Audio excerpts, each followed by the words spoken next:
तथागत भगवान गौतम बुद्ध, बोधिसत्व डॉक्टर बाबासाहेब आंबेडकर, महात्मा ज्योतिराव फुले, सावित्रीबाई फुले, छत्रपती शिवाजी महाराज या आपल्या वंदनीय महापुरुषांना अभिवादन करतो.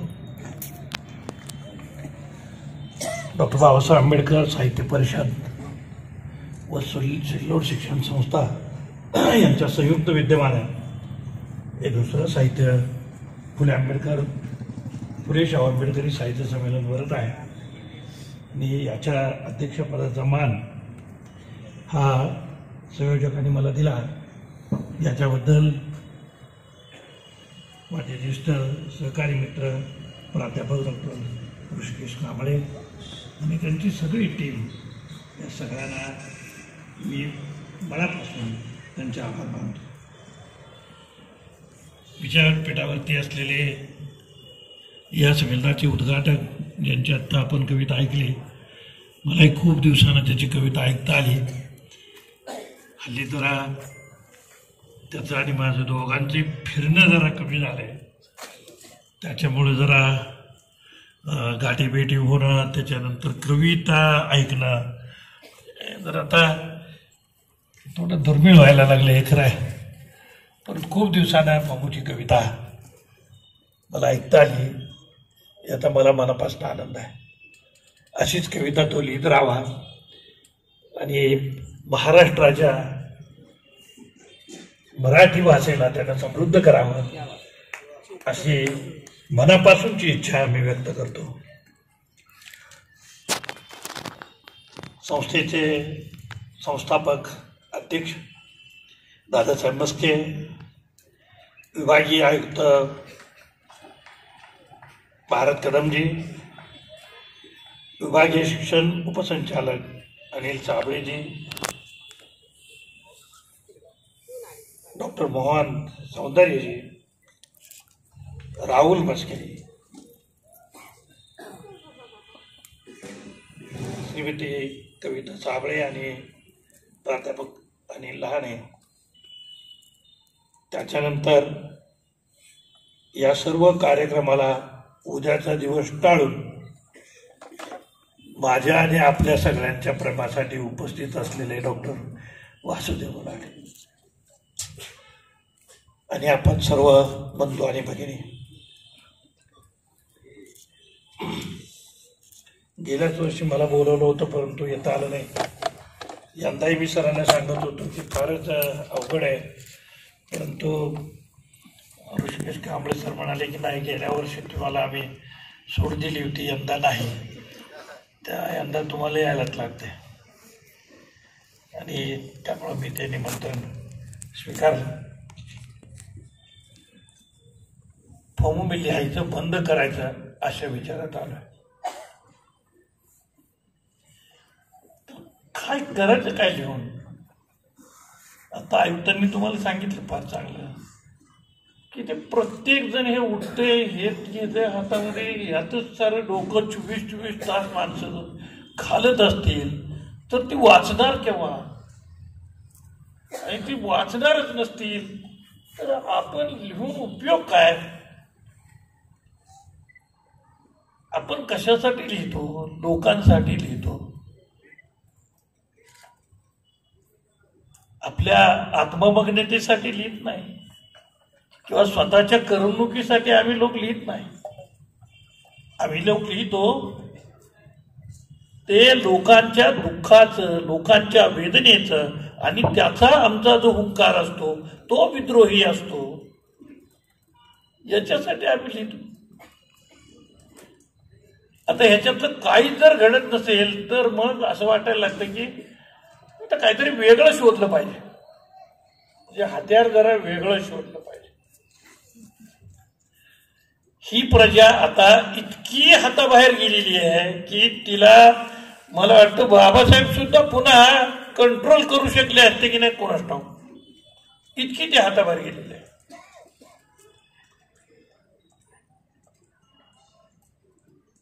आता मग सांगितलं की तुम्हाला शिकवत नाही म्हणून खरंच आहे. मी शाळा चालवतो, मला माहिती आहे अगदी भेट झालेल्या माणसाला जरी विचारलं की पाडा म्हण, तर त्याला बेचे पाडे म्हणता येत नाही, ही वस्तुस्थिती आहे. त्याला 12 खडी म्हणता येत नाही, ही वस्तुस्थिती आहे. 12वीच्या पोराला नाव लिहिता येत नाही, ही वस्तुस्थिती आहे. माझ्या कॉलेजमध्ये एक पोरग पास होत नव्हतं, म्हणून त्याला पास करण्यासाठी माझ्या मास्तरनं कॉपी दिली त्याला, की बाबा ही कॉपी घेऊन ती तर लिही. पण त्याला ती कॉपी सुद्धा लिहिता येत. आता ह्या लायकीचं जर शिक्षण आपण लोकांना देत असू, तर त्यातनं निर्माण होणारा समाज हा कोणत्या लायकीचा असेल? आपले दादा बापदादे शाळेत गेले नाही म्हणून अडाणी होते, आणि आपण सगळे शाळेत गेलो म्हणून अडाणी आहोत. अडाणी माणूस मला परवडतो, मी भटक्या जमातीत काम करतो बामू. अडाणी माणूस मला परवडतो, कारण त्याला एकदा टाळक्यात त्याच्या बसलं ना आणि त्याला पटलं की साला छोडतो नाही. हे शिकलेले माणसं तसे नाही, हे फार दांभिक आहे. ढोंगीपणा, दांभिकपणा, खोटाडेपणा, हे सगळं जे काही आहे हे ब्राह्मणी एज्युकेशनचं फलित आहे. आपण सगळे जे काही शिकलो ते ब्राह्मणांनी आपल्याला जे उपलब्ध करून दिलं ते शिकलो, म्हणजे आपण सारे अप्रत्यक्षपणे ब्राह्मणी विचारांचे वाहक झालो. शाळा काढल्या आपण, मी पण काढल्या, दादांनी पण शाळा काढल्या. बाबासाहेबांनी मला सांगितलं शिका, म्हणून मी प्राथमिक शाळा सुरू केल्या, आणि आजही प्राथमिक माध्यमिक शाळा चालवतो. महाविद्यालय आणि ते पुढचं जे शिक्षण आहे ते मी लोकांच्यावर सोडून दिलंय, कारण हे मोठे लोक चालवू शकतात, आमच्या शाळा कोण चालवणार? आणि प्राथमिक शिक्षणच झालं नाही तर पुढे काय करणार? आणि मी प्राथमिक शिक्षणाची परिस्थिती तुम्हाला सांगितली. सरकार तर इतकं भान प्यालेलं आहे की विचाराची सोय नाही. त्या शिक्षणाचं सार्वत्रिकरण करण्याच्या ऐवजी त्यांनी खाजगीकरण करून टाकलं. 67,000 शाळा बंद केल्या आणि तेवढीच दारूची दुकानं सुरू केली. बरोबर ना बोलतोय ते? आपण काय केलं? या 67,000 शाळा ज्या जिल्हा परिषदेच्या, पंचायत समितीच्या, नगरपालिकेच्या, महानगरपालिकेच्या बंद पडल्या, या शाळांमध्ये शिकत कोण होतं? कोण शिकत होतं? इथं शिकणारी सगळी पोरं ही बहुजन कष्टकरी समाजातली, शेतकरी समाजातली, शेतमजूर समाजातली, खेड्यापाड्यात राहणारी उपेक्षित वंचित समाजातली पोरं होती, की ज्यांचा बाप फार पैसे खर्च करू शकत नाही म्हणून सरकारनं दिलेली ही मोफत शाळा होती. अशी जिल्हा परिषदेची शाळा जर का नसती तर मी शिकू शकलो असतो? फमू शिकू शकला असता? शरद पवार शिकू शकले असते? कोण शिकू शकलं असतं? आमच्यापैकी कोणीच शिकू शकलं नसतं. आम्ही सारे शिकलो. त्याचं कारण कर्मवीर भाऊराव पाटलांनी शिक्षण गावोगावी खेडोपाडी नेलं, हा एक मुद्दा. आणि तेवढाच महत्वाचा मुद्दा सरकारनं म्हणजे यशवंतराव चव्हाण साहेबांनी या संबंध जिल्हा परिषदा उभ्या केल्या, आणि जिल्हा परिषद यांच्यावरती ही जबाबदारी शिक्षणाची दिली. मास्तरच्या पगारापासून खडूपर्यंत सगळी व्यवस्था खेड्यापाड्यामध्ये केली गेली, म्हणून आपली पोरं शिकत होती. आणि हे सुरू केलं होतं म्हणून आम्ही शिकलो, आम्ही इथे उभे आहोत. हिरवी गाढवाच्या मागेच मी गेलो असतो ना, मी काय करू शकलो असतो? मी कसं शिकू शकलो असतो? फी भरण्याची तर माझ्या बापाची ऐपतच नव्हती. शक्यच नाही, नवा दामडा सुद्धा द्यायची ऐपतच नव्हती. मी काही एका शाळेत शिकलो नाही. दर 3 दिवसाला माझी शाळा बदलत असे. बिराड बदलले की शाळा बदलायची, पण ती शाळा उपलब्ध होती ना. आज एवढ्या शाळा बंद पडल्या, आपण सारे उदासीन आहोत, मरून पडल्यासारखे, काहीही करत नाही. ना मोर्चे काढतोय, ना मेळावे करतोय, ना पालकांचे मेळावे करतोय, ना पालकांना देणं घेणं आहे. आपल्या सगळ्यांना ते इंग्रजी शाळेत इतकं आकर्षण आहे, तिकडे जातात पोरं. मला इंग्रजी भाषेबद्दल नाही काय म्हणायचं, ती शिका, त्याच्याबद्दल काही माझं म्हणणं नाही. बाबा ते परवडेल कुणाला? इंग्रजी शाळा ही परवडते कुणाला? ज्याच्या बापाच्या खिशात पैसा आहे त्याला. आता माझ्यासारखे जे लोक आहेत ज्यांच्या बापाच्या खिशात पैसा नाही, असे कोट्यावधी लोक आहेत, त्यांच्या शिक्षणाचं काय? त्यांचा अधिकार नाकारला त्याचं काय? ही कोणाची पोरं? ज्यांनी शिकायचं नाही काय? आणि पमू तुम्हाला दुसरं सांगतो, तुम्ही आत्ता 10वीच्या वर्गात बसा, 9वीच्या वर्गात बसा, आणि त्यांनी शिकवलेलं तुम्हाला जर काही समजलं तर तुम्ही सांगाल तो दंड मिळेल. इतकं अवघड करून टाकले ना की आपल्याला कळतच नाही ते पोरग काय करते. म्हणजे माझं नातवंड अभ्यास करत असते आणि मला काही ढेकळं कळत नाही, ते उलट मला सांगते तुम्ही गप बसा, तुमचं चुकतंय. माझं बरोबर आहे, कारण हे माझ्या मास्तरने शिकवलं. हातचा खाली दिला का वर दिला काय फरक पडतो? आमचा मास्तर खाली हातचा मांडायचा, ह्याचा मास्तर डोक्यावर हातचा मारतो. इथं नेण्यानं काय फरक पडला? तुम्हाला येड्यात जर का काढायचं असेल, साऱ्या बहुजनांना येड्यात जर का काढायचं असेल तर त्याला बामणाचंच डोकं लागतं, दुसऱ्या डोक्यानं चालत नाही. ते बामण काय म्हणते ना तेच आपल्याला खरं वाटते. मी जीव तोडून जरी सांगितलं तरी माझं खरं वाटणार नाही. हे काय करायचं? कोण बोलते याला महत्व नाही आहे हो, काय बोलते याला तर बिलकुलच महत्व नाही. कोण बोलते, कुठलं कोण बोलते त्याच्यावरती अवलंबून आहे. आमचे सगळे राजकारणी लोक, या प्रत्येकाच्या पदरी एक एक भट आहे, आणि चारी बाजूला भटांची फौज असल्यावर बहुजनांचं कल्याण कसं होणार आहे?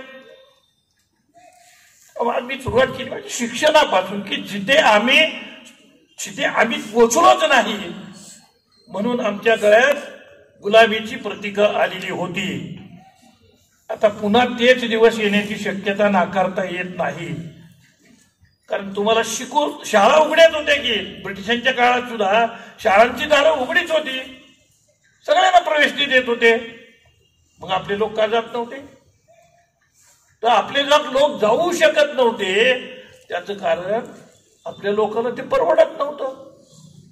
आणि ब्राह्मणांची मोठी दहशत होती ब्रिटिशांवर. ते सांगत होते की हे नाही पाहिजे, हे मध्ये हे सगळे आपण आलो, हे नाही पाहिजे. शाळा तर उघड्याच होती, आताही शाळा उघड्या आहेत, पण आपण शिकू शकत नाही. आमच्यातला जो मध्यम वर्ग आहे त्यांची पोरं कदाचित शिकतील, पण त्यांनी स्वतःच्या छातीवर हात ठेवून सांगावं की आज डॉक्टर असलेला माणूस त्याच्या पोराला डॉक्टर करू शकतो काय? आज एमडीची ऍडमिशन 3 कोटी रुपयाला गेलेली आहे.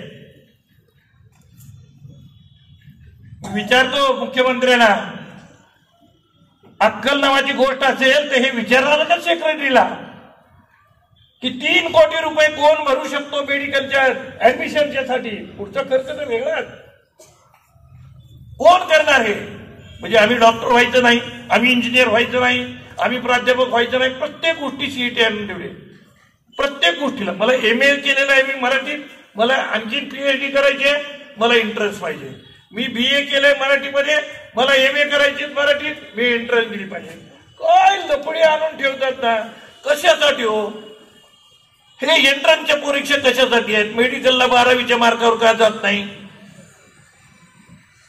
मग मी सांगितलं लिहून करायचं काय? लिहायचं की, पण लिहून करायचं काय?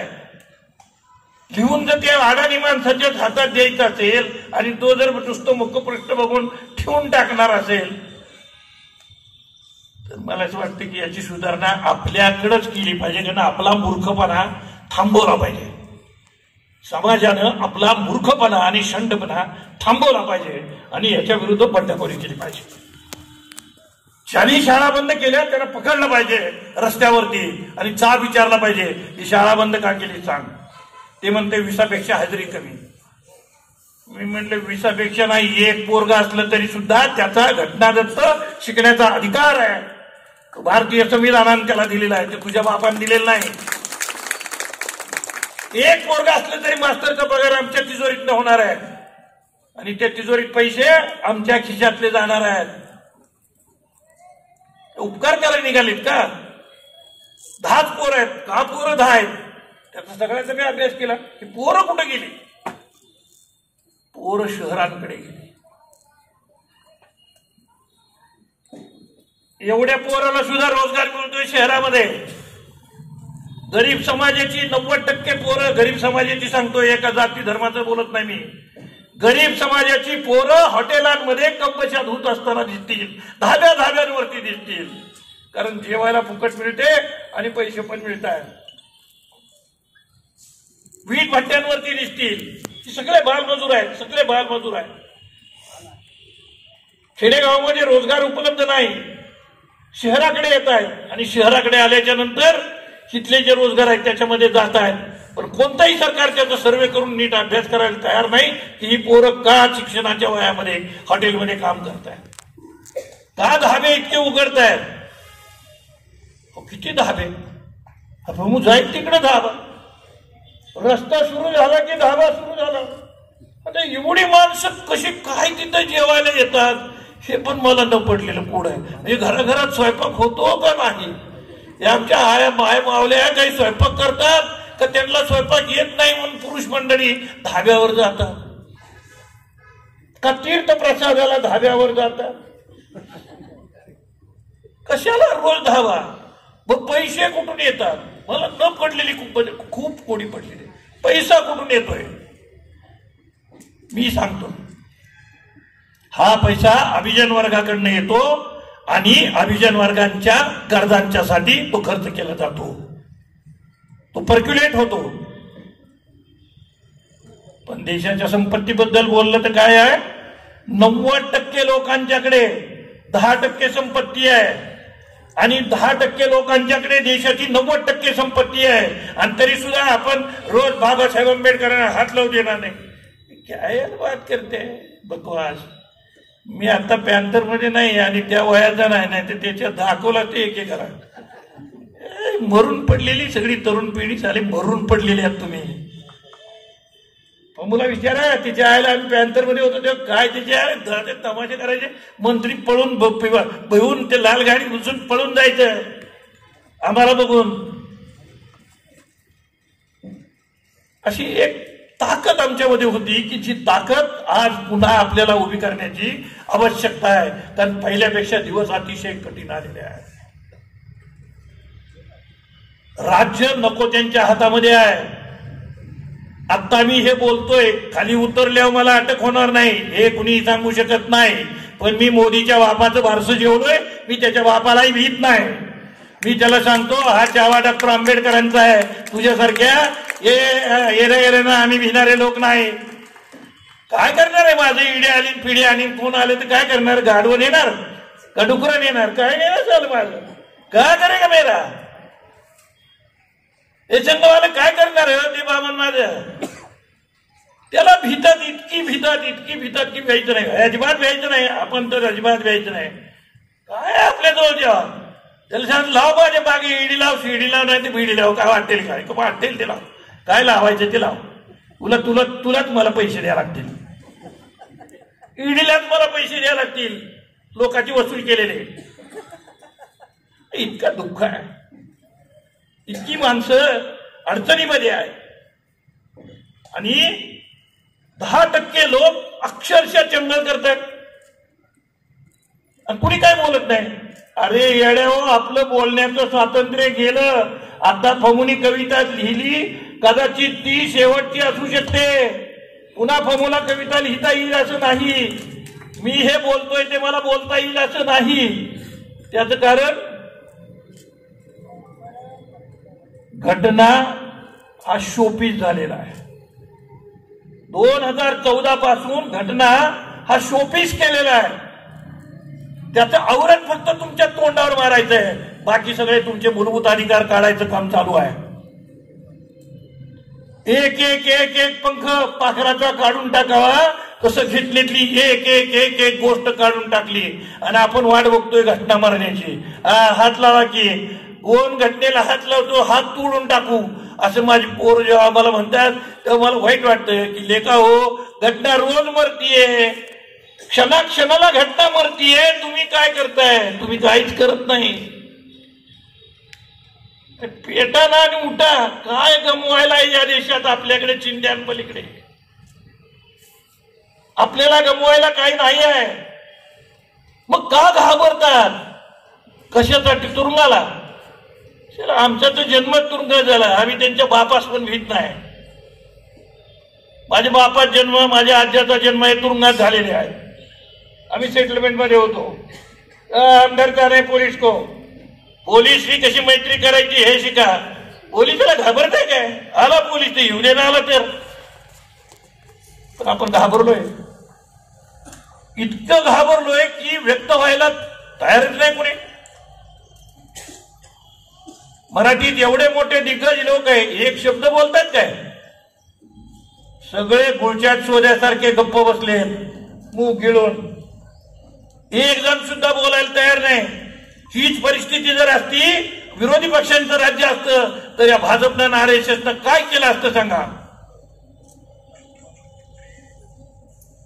अरे एका दिवसामध्ये 8-9 लाख यंत्र जळतात. गोडाऊनला काय होत नाही, नुसती यंत्र जळतात आणि कुणीच काय बोलत नाही. यंत्र ह्यात होत आहेत म्हणून सांगितलं तरी कोण बोलायला तयार नाही. अरे इलेक्शन कमिशन आता पपेट आणून बसवलाय. एक एक संस्था कशी मोडली बघा. तुम्ही म्हणलं मी पॉलिटिकल काय बोलतोय, तर येस, मी पॉलिटिकलच बोलणार आहे. मी पॉलिटिकलच बोलणार आहे, कारण आमचे पॉलिटिकल राईट्स गेले तर आम्ही आणि जनावर यात काहीच फरक राहणार नाही. आम्हाला हे बोलावंच लागेल. आमचा यंत्रावर विश्वास नाही. ते यंत्र हॅक होतोय हे अमेरिकेतल्या शास्त्रज्ञांनी सांगितलं आणि देशातल्याही शास्त्रज्ञांनी सांगितलं, तरी सुद्धा ते चालू काय? मोदीच्यासाठी. जोपर्यंत यंत्र आहे तोपर्यंत मोदी आहे, तो जाणार नाही. 2024च्या निवडणुकांमध्ये तुझं तो जाणार नाही. उलट 400 जागा मिळवील. अहो करायचं काय आहे? कुठेही बटन दाबलं तर ते तिथंच जाते. हे आता सिद्ध झालं. ते तुम्ही पाहिलं असेल, केळाचं एक चित्र आहे आणि त्याच्यावरती कुठेही काय मारलं तर ते केळाचे मारलं ते जाते दुसरीकडे. हे जर होत असेल तर ह्यांचं राज्य बुडवायला यंत्र उपयोगाचं नाही. एक जर शहाणे असतील तर त्यांनी बॅलेट बॉक्समध्ये निवडणुका केल्या पाहिजे आणि हे जर केलं नाही तर ती यंत्र आपण सगळ्यांनी तोडून टाकली पाहिजे. 2024ला ही यंत्र जर लागली तर गाव उठाव केले पाहिजे लोकांनी. पोलीस म्हणतील चिथावणीकर बोलताय. अरे रे, चिथावणी कसली आली? आमच्या लोकांना आम्ही सांगतोय गाव ही यंत्र तोडली पाहिजे.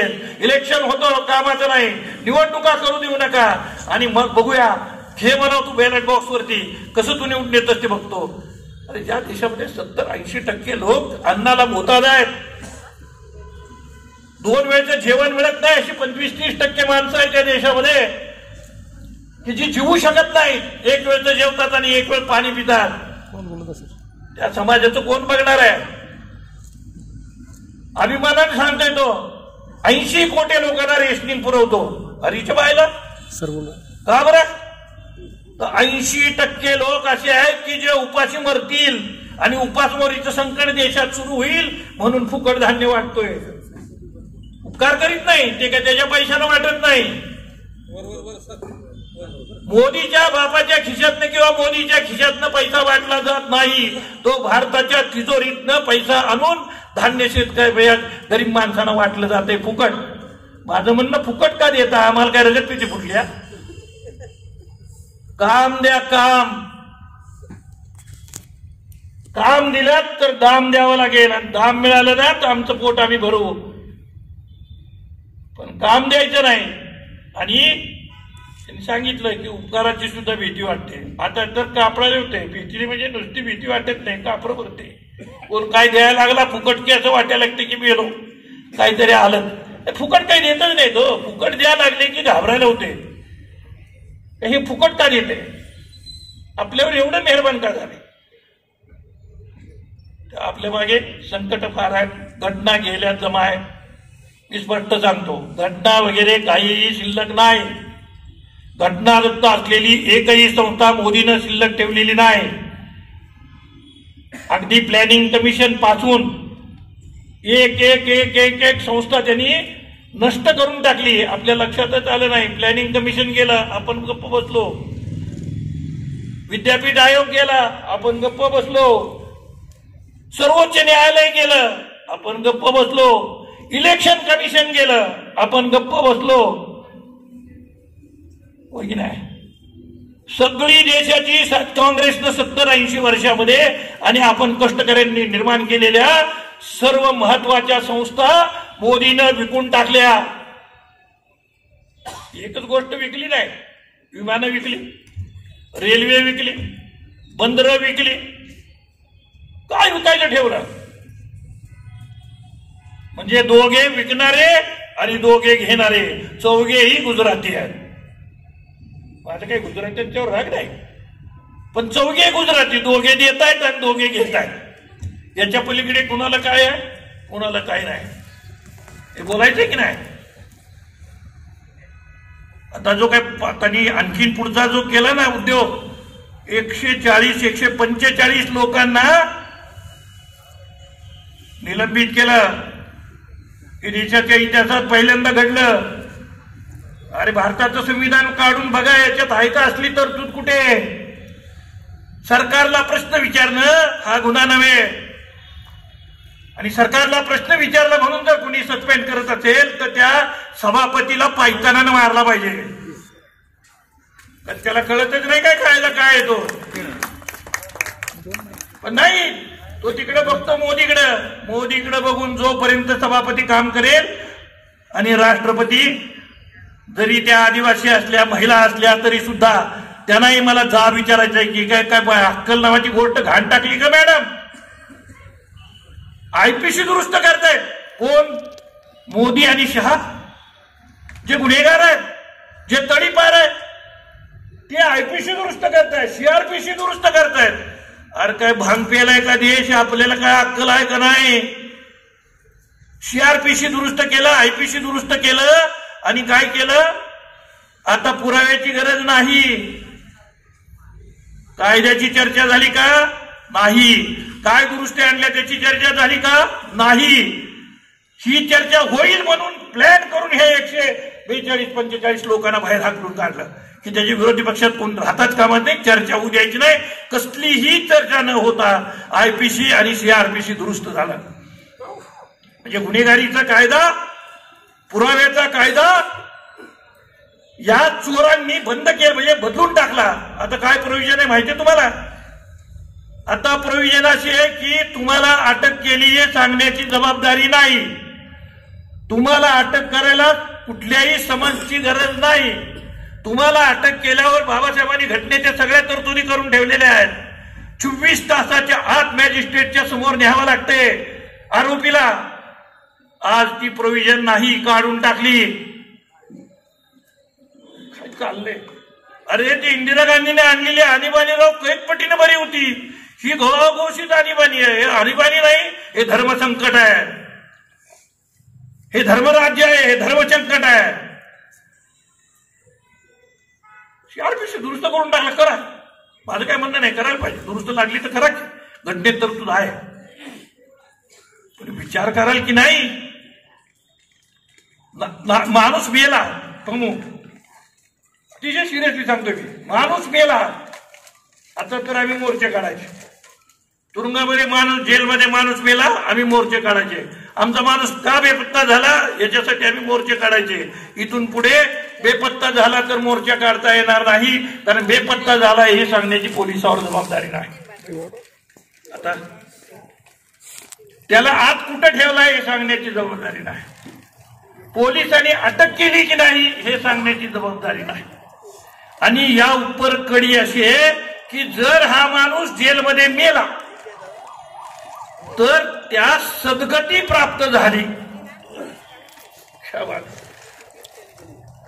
त्या सद्गती प्राप्त झाली असे समजले जाईल व त्याच्या प्रेताची विल्हेवाट लावली जाईल. पुन्हा नातेवाईकांच्याकडे त्याचा देह दिसणार नाही. अरे हे ब्रिटिशांच्या पेक्षा सुद्धा भयानक आहे. सांगतोय ते डोक्यात नाही येत आहे का काही? हे ब्रिटिश सुद्धा करत नव्हते. हे ब्रिटिशांनी पास केलेले कायदे, हे ब्राह्मणशाहीनेच हे कायदे दुरुस्त केले, कायदे नष्ट केले. आणि आज पुन्हा एकदा गुलामापेक्षा सुद्धा भयानक परिस्थिती आपल्या वाट्याला आलेली आहे. आज कोर्ट काय करणार आहे? वकील काय करणार आहे? काळा कोट घालून वकील उभा राहणार, कशाच्यासाठी उभा राहणार? जामिनाची तरतूदच काढून टाकलीत, काय करणार?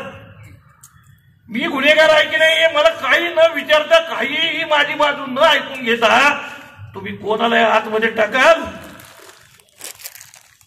मी तुम्हाला सांगतो, ही प्रजा वाटते तेवढी सोपी नाही.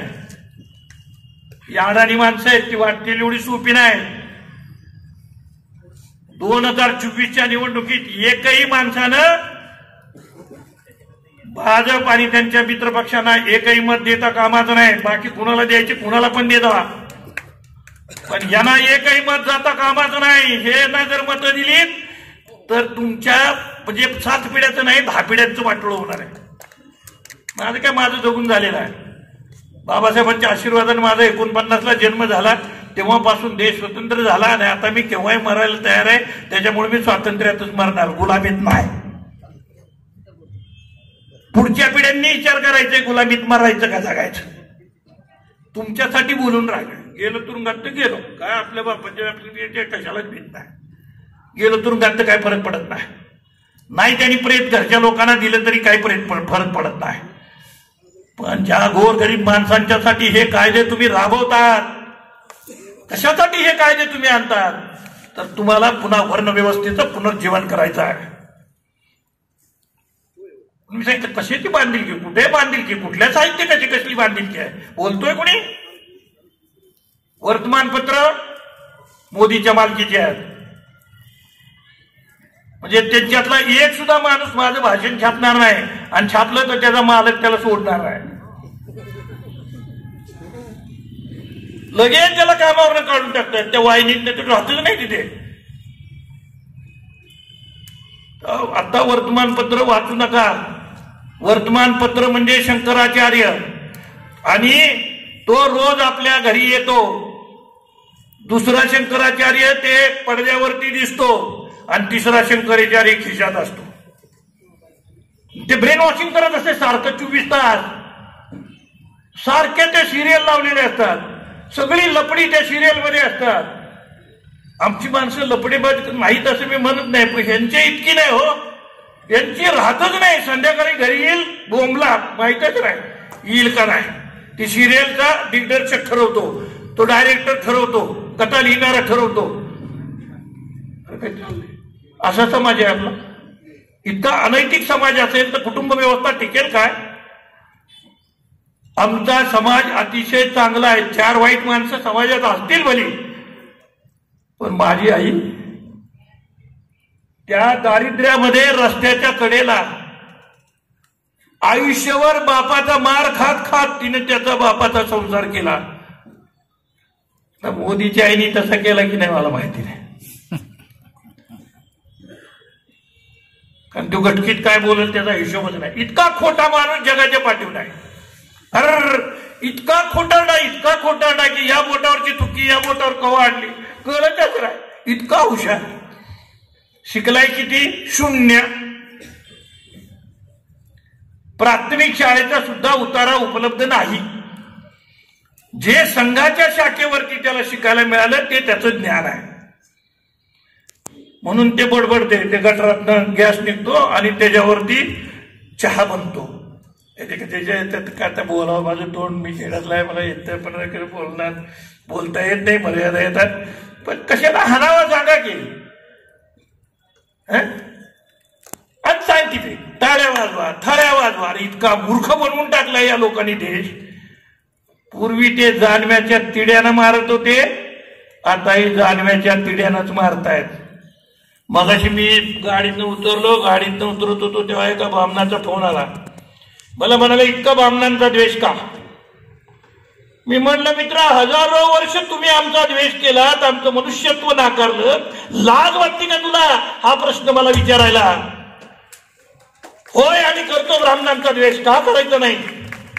काय दिलं आम्हाला म्हणून तुमचा आम्ही गुणगान करायचंय? तुमचा गौरव करायला मी काय, कशासाठी मी तुमचा गौरव करायला? मला भीक मागायला लावली? पोटासाठी चोऱ्या करायला लावल्या?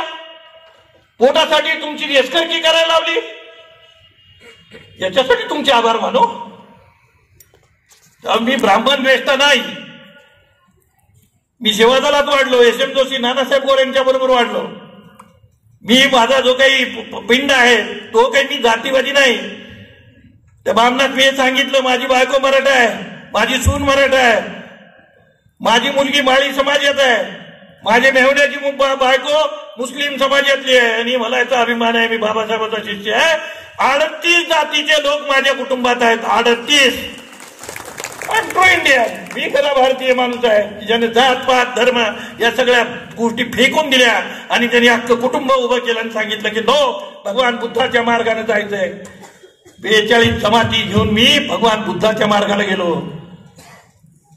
मोदीला यातल्या वेदना करण्याची शक्यता शून्य आहे, कारण ती मरून गेलेली माणसं आहेत. मोदी हे जिवंत मड आहे. कसल्याही संवेदना नसलेल्या माणसाला मी मेलाय असं समजतो. जिवंत आहे, त्याला संवेदना असली पाहिजे ना दुसऱ्याच्या दुःखाची. ज्या माणसाला इतरांचं दुःखच काही कळत नाही, तो माणूस आणि दगड यात फरक काय? मी हे कशासाठी बोंबलतोय? मी याच्यासाठी बोंबलतोय की मला राहावे ना म्हणून बोंबलतोय. तुकारामाने सांगितलं ना, ते म्हणाले, हे तुम्ही का करणार? ते म्हणाले, काय करणार? बुडती हे जे ना देखवी ना डोळा, म्हणूनही कळवळा येतच. साहित्यिक कशाला जगमारा असतो का? त्याला कळवळा येतो म्हणून तो लिहितो, म्हणून तो बोलतो. माझं काही मोदीच्या बरोबर काही वाटणी आहे का? तेव्हा पर्सनल भांडण आहे माझं. आपली बायको आपण नांदवलेली आहे आयुष्यभर, ती पण आता 70 उलटून गेली. याची फुल्याची 70 उलटायला आली. बायको दुसरीकडे, हा तिसरीकडे. कसं काय पंतप्रधानाची बायला कसं करणार रे तुला संसार? पोरगाचं दुखतंय, हे करायला पोरग व्हायला लागतंय. हो, ज्याला पोरगच झालं नाही त्याला दुखल कसं? ही सगळी एकदाच मुंजे आहेत बघा. हे सगळे RSS वाले आहेत ना, ते मुंजे आहेत, ब्रह्मचारी नाही, मुंजे. हा, त्यात सगळं काय आलं मुंज्यांमध्ये. हे असे नाहीत आहे. चारित्र्य, नीतिमत्ता याच्याशी ते कोळून प्यातात, त्यांचा काही संबंध नाही. नैतिकता आणि ब्राह्मण यांचा काही संबंध नाही. मी रोज सभेमध्ये सांगतो, ब्राह्मण हिंदू नाहीत. आणि जे आज बहुसंख्य हिंदू आहेत ते पूर्वीचे बौद्ध आहेत. सगळे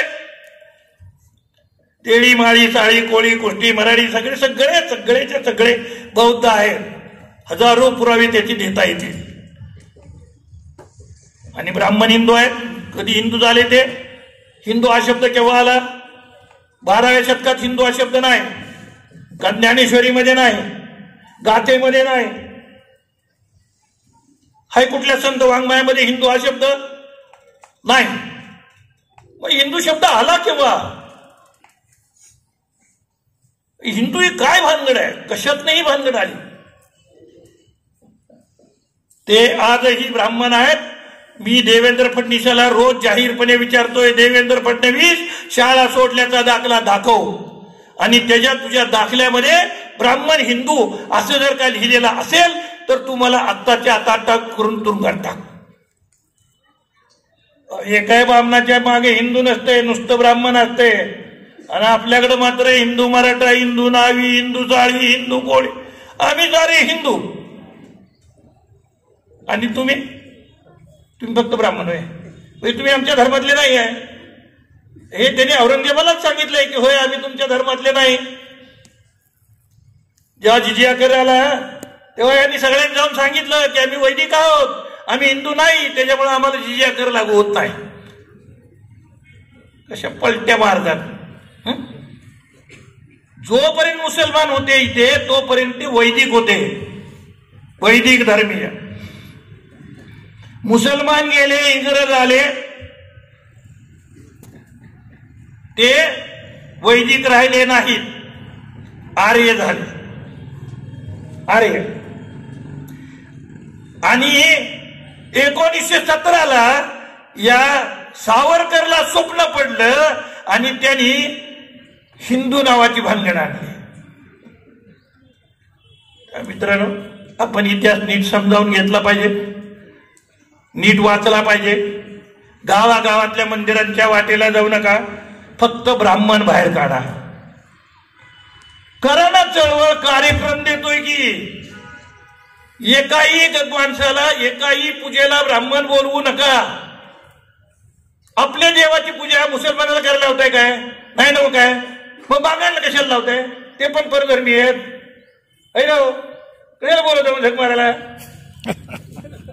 सत्यनारायणाची पूजा घालायला त्याला कशाला बोलत आहे? आपलं पोरग शिकलेलं आहे ना, त्याला वाचू दे ना. त्याने पोती वाचली तर काय बिघडते? तुझा पोतीवर विश्वास आहे ना, ठेव. तुझी पोती वाचाल दलाल कशाला? तो दलाल खातोय माल आणि तुझे होत आहेत हाल. पुढे जायचं असेल तर ब्राह्मण हटाव ही भूमिका घ्यावी लागेल. सर्व क्षेत्रातून ब्राह्मण हटाव. भले ते म्हणले हा ब्राह्मण द्वेष्ट आहे, तर होय, मी महात्मा फुल्यांचा शिष्य आहे आणि महात्मा फुले आणि बाबासाहेबांनी आम्हाला जे शिकवलंय त्याच मार्गाने निघालेलो आहे. कोणाही ब्राह्मण व्यक्तीचा मी द्वेष करीत नाही. आता माझं अनिल अवचटांच्यावरचं पुस्तक येत आहे आणि मी दाभोळकरांच्या बरोबर 18 वर्ष काम केलंय, बाबाडावांच्या बरोबर 18 वर्ष काम केलंय. ते आपल्या नादाला नाही लागायचं. तुम्ही बामण किती नीच आहात ना हे सांगायचं मी कधीच थांबवणार नाही, कारण तुम्ही नीचच आहात. सगळं जग उडाल तरी दशांमुळे वर राहणार तुम्ही, माहीत झाला. शहरांची नाव बदल, त्या शहराची नाव बदल, ह्याचं नाव बदल, त्याचं नाव बदल. काय कशासाठी? औरंगाबाद तेच आहे. संभाजी महाराजांना मार शिक्षा करणारे कोण आहेत माहिती आहे आपल्याला सगळ्यांना. संभाजी महाराजांचे डोळे काढले, कान काढले, कापले, हात तोडले आणि मग शिर तोडलं. या सगळ्या शिक्षा मनुस्मृतीप्रमाणे दिलेल्या आहेत की नाही?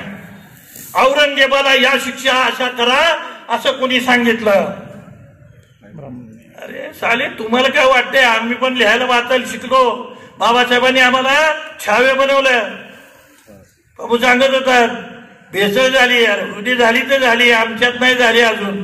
तुमच्याकडेच लई भेसळ आहे, तुमची तुम्ही आवरा. आमच्या भेसळीची काळजीच करू नका, नाही भेसळच होऊ देत नाही. आमच्या त्याच्याकडे यायला लागलं, आम्ही त्याकडे दूधच आणायला जात नाही त्या दुकानात. तुम्ही कशाला मारायला जाता तिकडे? तिकडे जाऊ नका रे. मी सगळ्या मराठ्यांना सांगतोय, येडे हो, आम्ही तुमच्या बरोबर येतो तुमच्या रिझर्वेशनसाठी, तुमच्या राखीव जागांच्यासाठी. सगळा बहुजन समाज आपण उभा करूया, पण लढाई ब्राह्मणांच्या बरोबर करून 48% ज्या आहेत ना त्या मिळवा ना. त्याच्याऐवजी ज्याला गरीबाच्याच ताटात बसताय, म्हणजे ह्याला आधी काय नाही. म्हणजे उघड्यापाशी आगडे गेलं राजकारी हिवाने मेला अशी परिस्थिती. तुम्हाला काय मिळणार आहे? इथं आम्हालाच काय मिळालेलं नाही आणि तुम्ही पुन्हा आमच्यातच बसायला येत आहे. आमचं म्हणणं एवढंच आहे की तुम्हाला मिळालं पाहिजे. आम्ही रिझर्वेशनच्या बाजूचे आहोत. आम्ही सारे आंबेडकरवादी कधीही रिझर्वेशनला विरोध करीत नाही. मग महिलांना रिझर्वेशन असू दे देण्याचा मुद्दा, का शूद्रांना, अतिशूद्रांना, कोणालाही द्यायचा मुद्दा असो, आम्ही रिझर्वेशनच्या बाजूचेच असतो. आम्ही मराठ्यांच्या रिझर्वेशनच्या बाजूचे आहोत, पण ओबीसीतला काढून द्या याच्या विरोधात आहोत. असं कसं चालेल? त्याचं काढून मला द्या. तू तुझं ताट मांड. 48% ज्या राहिलेल्या जागा आहेत, ज्या बामण एकटेच खात आहेत, त्यांच्यातलं हिसकावायचा प्रयत्न कर. आम्ही सगळे तुझ्या बरोबर येतो. का दुखतंय? काय दुखतंय तुमचं? सारखे मिशा वर पिळताय. आता फमू गंमत सांगतो, माझे तर निम्मे नातेवाईक मराठा समाजात आहेत. आणि ते सगळ्या समाजाला मी आतून पाहिलेलं आहे, रोज पाहतो. इतकी विलक्षण परिस्थिती आहे त्या समाजाची, भयानक. म्हणजे आपण ओपन मला काहीतरी दे रे म्हणू शकतो, ते तसंही म्हणू शकत नाही, कारण आबरू नावाची गोष्ट लई भारी असते. ते तिथे ते पहारावर बसते आणि भाताचं शीत मिशीला लावून मिशी वर पिळत असते. म्हणजे सगळ्या गावाला कळावं की पाटील जेवलाय. खरं पाटील उपाशी बसलेला असते, त्याला सांगता येत नाही ना की मी उपाशी बसलोय. तर तुम्ही काय आहे ते आम्हाला माहिती आहे ना. जरा मिशा खाली करा, सारखंच वर नका नेऊ. आणि दुसरी गोष्ट बघू, मला आता माझे सगळे नातेवाईक सांगतायत आमच्या पोराला जरा पोरगी बघायची. आता म्हणले मी पोरगी बघितली तुम्हाला चालेल का? हो म्हणले चालते. म्हणलं कसं काय? हो म्हणले आमच्या समाजात पोरीच नाही, पोरं 40ला आली तर लग्नच होईना. आता काय करायचं? पुढे वारसदार तर तयार केला पाहिजे, त्यासाठी पोरगी लागणार. मी त्याला सांगतो मधल्या काळात पोरी मारत होता तेव्हा कसं वाटत होतं? वाढ वाटत होतं. आम्ही नाही आमच्या मारल्या. शेड्यूल कास्ट, शेड्यूल ट्राईब, विजयंती, ओबीसी यांच्यात हा प्रॉब्लेम नाही, कारण आम्ही पोरी मारल्या नाही. तुम्ही पोरी मारल्यात, आता बोंब मारीत बसा, नाही तर खाली या. जर पाहिजेच असतील पोरी तर आमच्याकडे आहेत, आम्ही तुम्हाला द्यायला तयार आहे. तुम्ही घ्यायचं की नाही तुम्ही ठरवा. तर आता त्यातले लोक लागले सांगायला होय होय चालत्या तो कुठली का असं ना. बघा कुठल्याही समाजातली असली तरी चालेल, पण पोराचे लग्न तर झालं पाहिजे. अहो त्याच्या वयाच्या पोराची लग्न होऊन गेली, एक एक दोन दोन पोरं झाली तरी ह्याचं लगीनच होईना. त्या पोराच्या डोक्यावर परिणाम व्हायची पाय आली ना, लगीन होईना, सगळ्याची लग्न झाले, आपलं होईना आपलं होईना. याच्यासाठी त्याच्या डोक्यावर परिणाम, त्या औषधाच्या गोळ्या खाते. मी त्यांना सांगतो बघतो, बघायची गरजच नाही. तुम्ही फक्त तुमची पोरं आहेत ना ते आमच्या गल्ल्यांमध्ये पाठवा, अत्याचार कराल नाही. जर रितसरपणे तुम्ही प्रस्ताव दिला तर मुली आमच्याकडच्या ट्रान्सफर होऊ शकतात. तुम्हाला एकही बामण दारात उभं करीत नसतो, कारण तुम्हाला तो शूद्र मानतो. तो तुमच्या पोरी करून घेईल पण तुम्हाला पोरी देणार नाही, हे लक्षात ठेवा. तुमच्या पोरी करून घेईल, कारण बाई कुठली पण चालते, पण त्याची पोरगी तुम्हाला देईल का? देणार नाही. म्हणून ती पळवून आणायला लागते. आमची पोरं त्यात पळवून. तुम्हाला सांगतोय राव, तुम्ही जरा आपले पोरं बळाने मोकळं सोडा का. गल्ली गल्लीमध्ये पोरं मोकळी सोडली ना, शाळा कॉलेजांमध्ये शिकवलं ना, किती जमवतात त्यांचं ते. शाळे तुम्ही सारखं पोरीला सांगणार इकडे बघू नको तिकडे बघू नको, इकडे बघू नको तिकडे बघू. कुठेतरी बघणारच ना ती.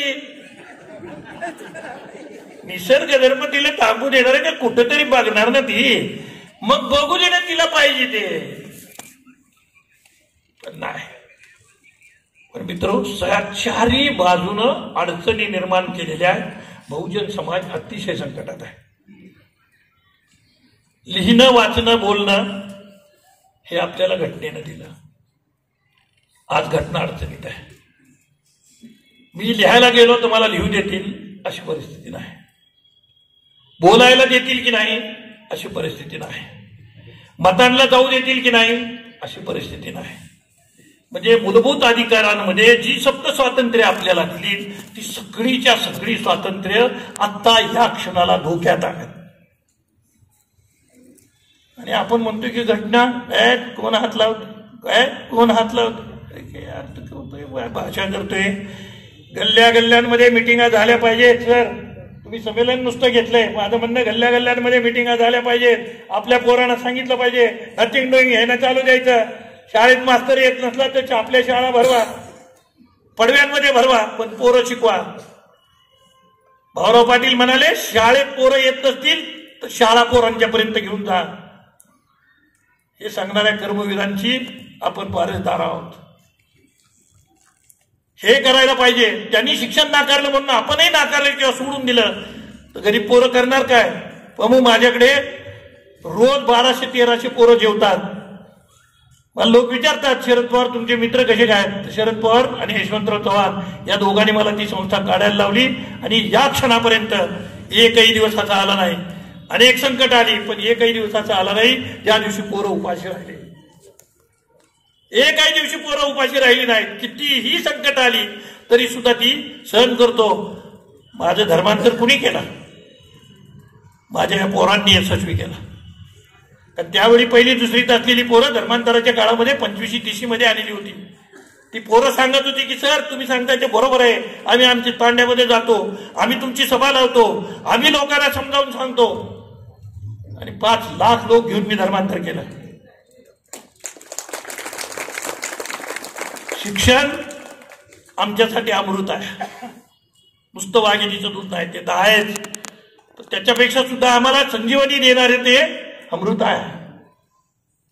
शिकलो नसतो तर ह्यातलं काय बोलू शकलो असतो? माझ्या बापाला काय बोलता येत होतं? 2 शब्द बोलता येत नव्हते. मी कितीही वेळ बोलू शकतो. माझ्या बापाला नव्हतं बोलता येत, माझ्या आज्याला नव्हतं बोलता येत. त्यांची वाचा बंद केली होती धर्मशास्त्राने. आमचे लोक कर्तबगार होते, लोकांची घरं बांधत होते. पण आम्हाला आमची घरं नसती का बांधता आली? पण धर्मशास्त्रानं आम्हाला घर बांधायला परवानगी नव्हती. आम्ही शूद्र लोक आहे, अतिशूद्र लोक आहे, अस्पृश्य लोक आहे, आदिवासी लोक आहे. आम्हाला स्वतःची इस्टेट करायचा अधिकार नव्हता.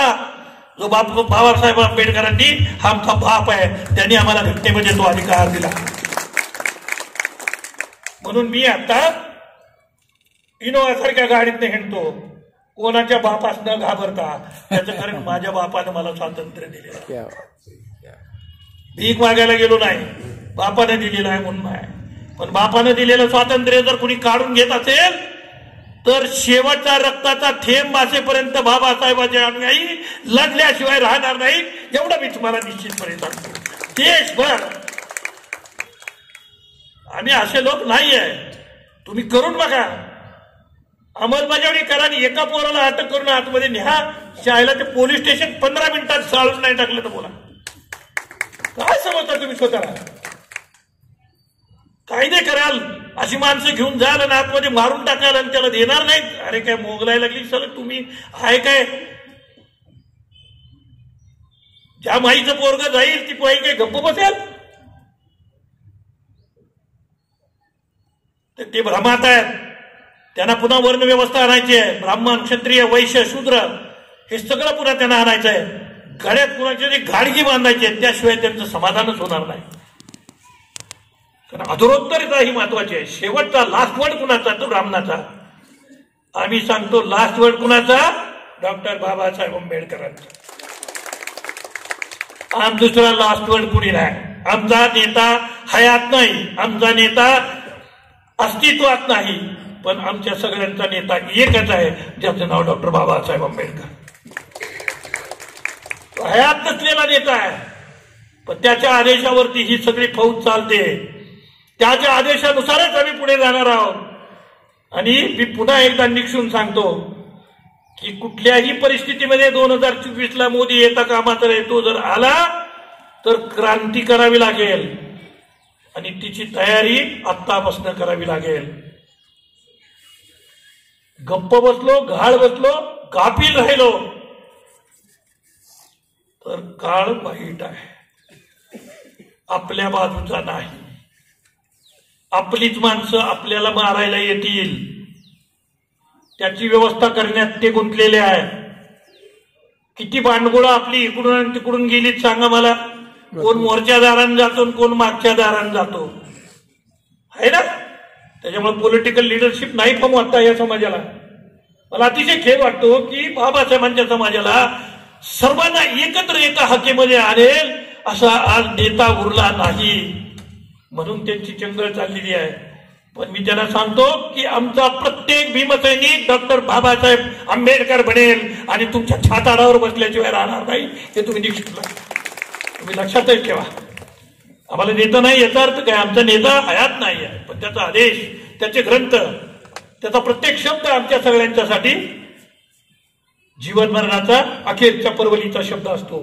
त्याला बाबासाहेब अडचणीत मी आलो, मी बाबासाहेब काढतो वाचायला लागतो आणि माझ्या प्रश्नाची उत्तरं मला बाबासाहेबांच्या ग्रंथात मिळतात. तर बाबासाहेब डोक्यावरती घेऊ नका, डोक्यात घ्या. बाबासाहेब वाचा, समजावून घ्या. महात्मा फुलेंना वाचा, समजावून घ्या. अगदी संभाजी महाराजांना सुद्धा आता त्यांचं पुस्तक उपलब्ध झालंय, प्रकाशित झालंय संभाजी महाराजांचं पुस्तक, ते सुद्धा वाचा. संस्कृत आणि मराठी दोन्ही पण आहे. या ग्रंथ संस्कृत मध्ये लिहिलेला आहे संभाजी महाराजांनी. आपल्याला माहिती नव्हतं संभाजी महाराजांनी त्या ग्रंथात काय काय लिहिलेलं आहे ते तुम्ही वाचा. म्हणजे तुम्हाला मी आता सांगितलं ना की आपण सारे बौद्ध आहोत, याचा पुरावा संभाजी महाराजांच्या ग्रंथामध्ये मिळतो, पण आपण वाचत नाही. म्हणून मी म्हटलं, मला सुरुवातच केली भाषणाची की मला लिहावंसच वाटत नाही, मी लिहितच नाही. काय करायचं लिहून? ही पोरं कोणी विचारायला येत नाही, कोण काय करत नाही. वाचू दे नाही तर नाही वाचू दे, सांगितलेलं तर समजतंय की नाही, मग त्याप्रमाणे तर कर ना काहीतरी. पुन्हा एकदा दलित पॅन्थर, पुन्हा एकदा बहुजन समाज आणि बहुजन पॅन्थर. पूर्वी आपण दलित पॅन्थर म्हणत होतो, आता आपल्याला बहुजन पॅन्थर म्हणावं लागेल. आणि सगळ्यांना बरोबर घेऊन वर्णव्यवस्थेच्या विरुद्धचा जिहाद करावा लागेल. ते आम्हाला पुराणं सांगतील, त्यात आम्ही नाही. ते आम्हाला वेद सांगतील, त्यात आम्ही नाही. ते आम्हाला त्यांचं वैदिक वाङ्मय दाखवतील, त्यात आम्ही नाही.